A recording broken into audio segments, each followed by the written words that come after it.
দলের জাতীয় মুখপাত্রের পদ ছাড়লেন শান্তনু সেন।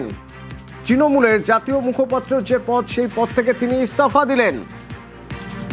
এবং সেক্ষেত্রে তার কি দাবি? তার দাবি যে অনেক ক্ষেত্রেই দলের মতাদর্শের সঙ্গে তার মিলছে না, মতাদর্শ সমর্থন করতে পারছেন না মুখপাত্র, অথচ নিজের মতও প্রকাশ করতে পারেননি।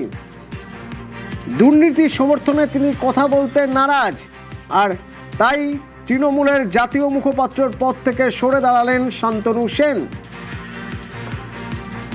দল আমায় যখন যা দায়িত্ব দিয়েছিল আমি নিষ্ঠার সাথে পালন করার চেষ্টা করে গেছি। এমন বহু ঘটনা, যে ঘটনাকে কোনোভাবে সমর্থন করা যায় না, মন সায় দেয় না, সাধারণ মানুষ সমর্থন করতে পারে না, শুধু দলের মুখপাত্র হিসাবে ইলেকট্রনিক বা প্রিন্ট মিডিয়ায় সেগুলোকে ডিফেন্ড করতে করতে গেছি। বহু সাধারণ মানুষ আমাকে অনেক কথা শুনিয়েছেন, আমাকে সেগুলো হজম করতে হয়েছে। মানুষের রায়কে মাথা পেতে নিয়ে হার স্বীকার করে দুর্নীতিগুলোকে সমর্থন করতে হবে।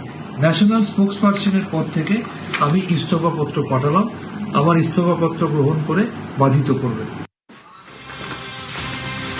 আর ওদিকে তৃণমূল সাংসদ সুখেন্দু শেখর রায় তিনি রীতিমতো বিস্ফোরক মন্তব্য করছেন। নিউজ 18 বাংলার সঙ্গে কথা বলতে গিয়ে তিনি বলছেন তৃণমূল দলটাই থাকবে না।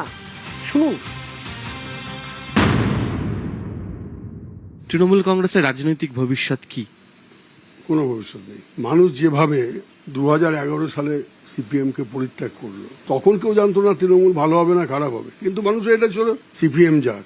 এই যে রায় হলো, এবার মানুষ এটাই সিদ্ধান্ত নিয়েছে। 15 বছর তো দেখলাম আর না, অনেক হয়েছে, এবার যাও। মানুষ একদম ক্ষুব্ধ বললে কম বলা হয়, অনাস্থা প্রকাশ করেছে বাংলার মানুষ।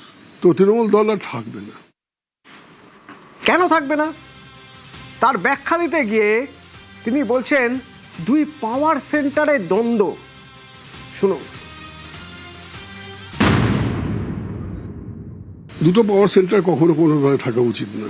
কংগ্রেস এক সময় ছিল, তার জন্য কংগ্রেসকে ক্ষতিগ্রস্ত হতে হয়েছে। তো দুটো পাওয়ার সেন্টার এইভাবে থাকা উচিত যে কেউ কাউকে অগ্রাহ্য করবে না। একজন প্রশাসন চালাবে, একজন দল চালাবে। যেমন ধরো শুভেন্দু এখন রাজ্যের মুখ্যমন্ত্রী, উনি দল নিয়ে কোনো মাথা ঘামাচ্ছেন না। শ্রমিক বাবু তিনি দল সম্পর্কে যা করার বলছেন।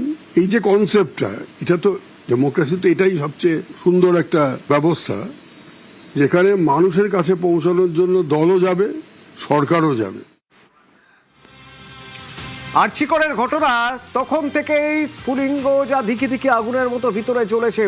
বলা হচ্ছে আর্চিকর দ্রোহকাল মনে করছেন সুখেন্দু শেখর রায়। আমি আরজিকরের সময় বলেছিলাম বাস্তিল দুর্গের পতন হয়েছিল অমুক সালে অমুক তারিখে। তো আরজিকরটা ছিল একটা লাস্ট ওয়ার্নিং। এটা মানুষের পুঞ্জীভূত ক্ষোভের বহিঃপ্রকাশ এবং এটা একটা দ্রোহকাল। এবং আমি বুঝেছিলাম মানুষের চোখের ভাষা দেখে। 2024 লোকসভা নির্বাচন, তাতে আমরা কটা সিট পেয়েছিলাম? 29টা। তার 2 বছরের মধ্যে আমরা একদম 80-তে নেমে গেলাম বিধানসভাতে। সরকার চলে গেল। এটা কি একটা ভূমিকম্প হলোটা কেন? এই যে রাজনৈতিক ভূমিকম্পটা হলো, এইটুকু বোঝারও কি ক্ষমতা আমাদের নেতৃত্বের নেই?